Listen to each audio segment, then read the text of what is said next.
Jullie slepen hem over de streep, maar gemakkelijk gaat het niet. Nee, ik bedoel, ja, Herentals is gewoon een hele goede ploeg en ze zetten heel goed druk op het begin. Ik denk dat we daar ook wel redelijk goed uitkomen, met misschien wat geluk. Maar ja, uiteindelijk, ondanks dat ze een breakaway missen, Martijn pakt hem goed, hadden we eigenlijk denk ik 2-0 voor moeten komen. We raken 2 keer de paal. Ja, en dan slaat de wedstrijd ineens helemaal om met die 2 powerplays die ze krijgen. Die powerplays, dat ging hard, hè?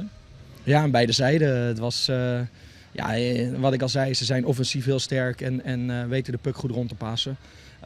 Hetzelfde van ons. En ik dacht dat daar ook wel het verschil lag.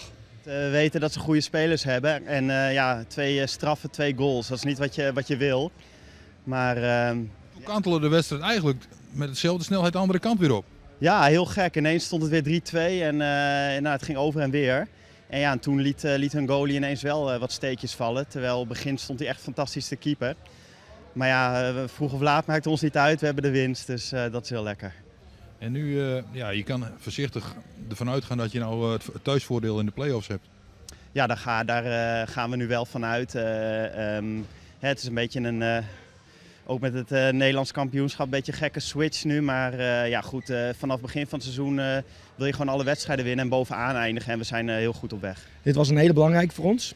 We hebben nog 3 wedstrijden te gaan. Ik weet niet in principe hoeveel punten we nu nog los komen te staan. Maar 3 wedstrijden moeten we ook gewoon winnen. En dan weet je het zeker.